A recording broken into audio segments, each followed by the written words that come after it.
Hey everybody, welcome back. Well, now that the NBA has been underway for about a month now, almost, I just want to talk about my take on it so far and the surprises we've had so far this year. Not sure about my Bulls. They started off really well. They had one of their best starts in almost 30 years. Start off, I mean, it's not how you start, it's how you finish, but still, I had high hopes. They started off 5-0, and they're like the best start since 1996, almost 30 years. And then they were 6-1. They had lost like five, and they finally won last night. They almost blew another one.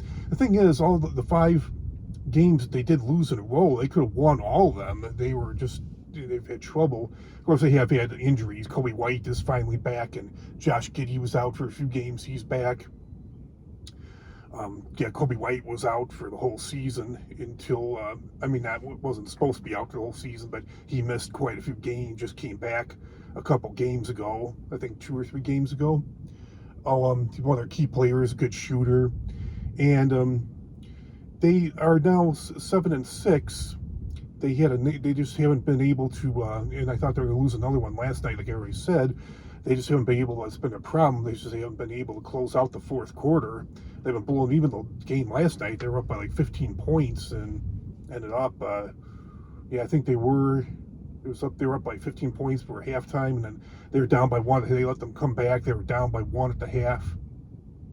And then even in the third quarter, I think they got like a 9 or 10 point lead. And then all of a sudden I looked at it a couple minutes later and Nuggets are back in the lead. And I wasn't really picking them to win that game because the Nuggets were 10-2, 10-3 now. And they got Jokic, who's one of the best centers in the league. They just won Nuggets just won the championship, was it 2 or 3 years ago? And the Bulls it's been their problem for a number of years. They just haven't been able to have a good center. I think he still had like 36 points, but I didn't think they were going to be able to contain him. But a lot of these other teams they lost to weren't as good as the Nuggets.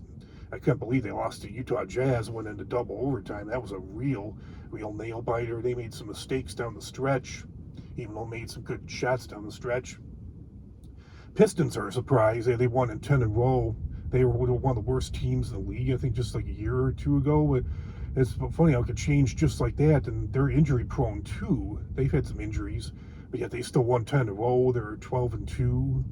The Pacers are a surprise. My God, they just made the finals. I know they don't have that Tyrese Haliburton. He's injured, tore his ACL in the NBA Finals last year, but yeah, they're 1-13. They're like in last place or almost last place. I think them and like the Washington Wizards, the Brooklyn Nets. They're all like 1-13 or something like that. And I'm very surprised the Mavericks gave up Luka Doncic, and Lakers have been playing a lot better ever since they got him.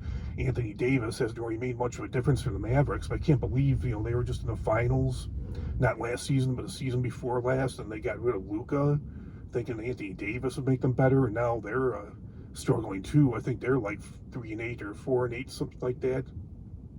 So so that's my take on the NBA. Bears are doing well. Of course, they've had trouble with games. They've won 3 in a row, but a lot of the games they've won, they've been nail biters too. They've had to come from behind. A lot of people are saying, "Oh, Jeff, your Bears, they're probably going to the Super Bowl." Like, I don't know. The fact that they have to come from behind to win all these games, especially against some teams that aren't really that good, is a little concerning. But Caleb Williams, the Bears finally got a good quarterback. I don't know if he'll ever be like a Hall of Famer. I wouldn't count him out, but definitely the best quarterback the Bears have had since Jim McMahon. I don't believe Jay Cutler was a very good quarterback. A lot of people give him credit, but being such a good quarterback, but he was kind of flaky. His quarterback for the Bears had some good games. He had some pretty bad games too. I think people talk about his numbers, but he played for the Bears for, I think, was it 8, 9, maybe close to 10 years. I think the only reason that his numbers are so high is a lot of the quarterbacks the Bears have been gone after like 2 or 3 years, and then the other one comes along. Cutler even though he wasn't that great, he's stuck around the longest compared to other quarterbacks. He probably stuck around the longest since Jim McMahon back in the 80s.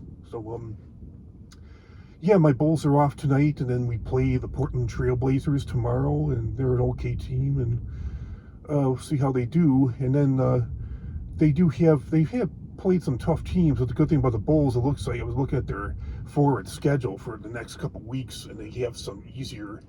So they're playing a lot of teams that aren't that great, like the Pelicans, the Brooklyn Nets, and Celtics are hanging in there.